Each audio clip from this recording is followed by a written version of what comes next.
मेरे YouTube channel math solution में आपका स्वागत है।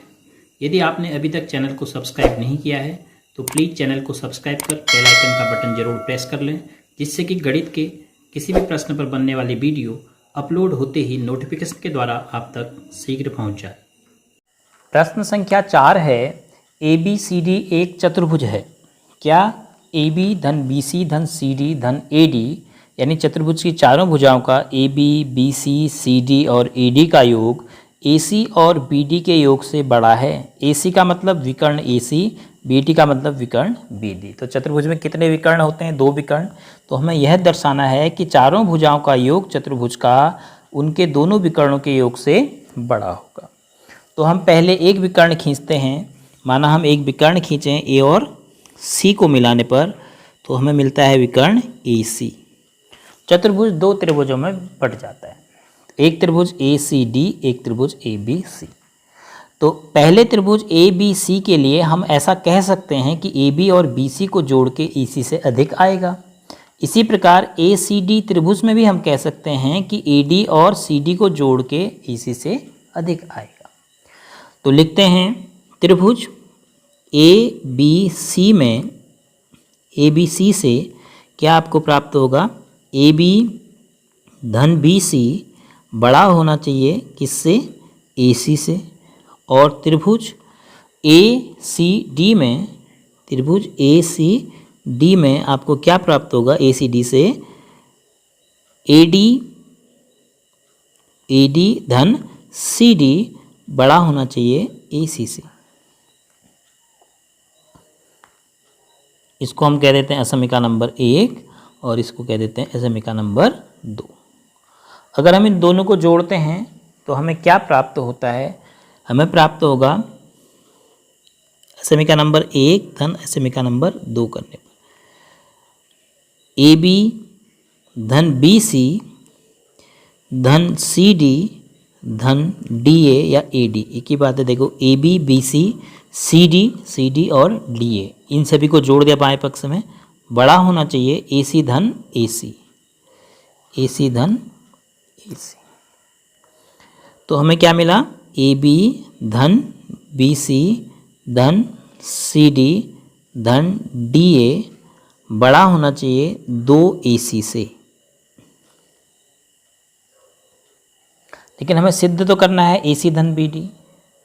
तो देखिए, अगर हम ऐसे ही दूसरा विकर्ण बी डी खींचेंगे तब हमें क्या प्राप्त होगा? अब आप अनुमान लगाइए कि अगर हम एक और विकर्ण बी डी खींच देते हैं और ए सी को भूल जाते हैं तो हम ए डी धन ए बी बराबर बी डी से बड़ा कह सकते हैं और बी सी और सी डी का योग बी डी से बड़ा कह सकते हैं इस त्रिभुज से। देखो 2 त्रिभुज बन रहे हैं, ए बी डी और बी सी डी। पुनः हमारे पास 2 त्रिभुज और आ गए। तो त्रिभुज ए बी डी से, ए बी डी से क्या प्राप्त हुआ? ए डी धन ए बी बड़ा होना चाहिए बी डी से। और त्रिभुज बी सी डी से क्या मिला? बी सी धन सी डी, बी सी धन सी डी बड़ा होना चाहिए बी डी। इसी प्रकार दूसरे त्रिभुज बी सी डी से हमें मिल जाएगा बी सी धन सी डी बड़ा होना चाहिए बी डी से। इसको हमने नाम दे दिया चौथी असमीका, इसको नाम दे दिया 5वीं असमीका। और चौथी और 5वीं को जब हम जोड़ रहे हैं तो बाएं पक्ष में हमें मिल रहा है A B C C D D A, 4 की 4 भुजाएं मिल रही हैं। ए बी धन बी सी धन सी डी और धन डी ए बाईं तरफ, और असमीका के दाईं तरफ हमें मिल रहा है बी डी धन पी डी।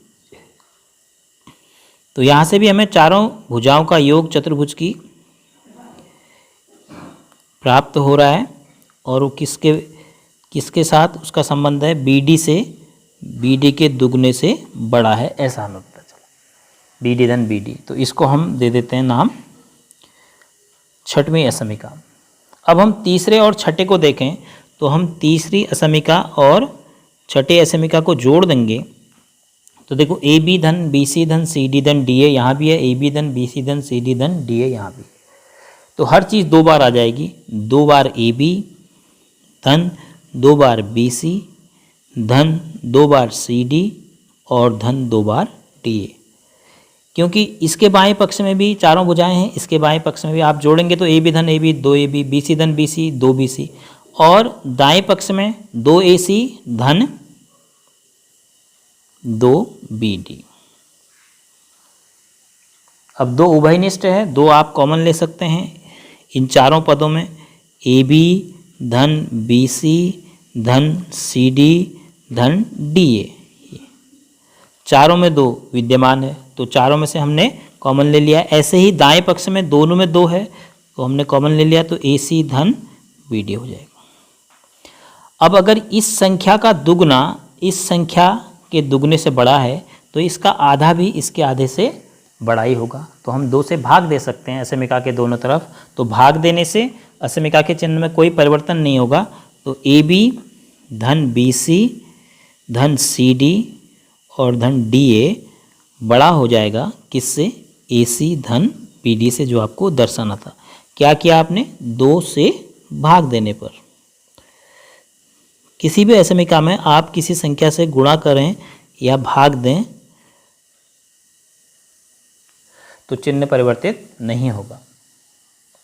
किसी भी धनात्मक संख्या से आप भाग दें चाहे गुणा करें, तो इस प्रकार आप दर्शाएंगे जो आपको प्रश्न संख्या 4 में दर्शाना था।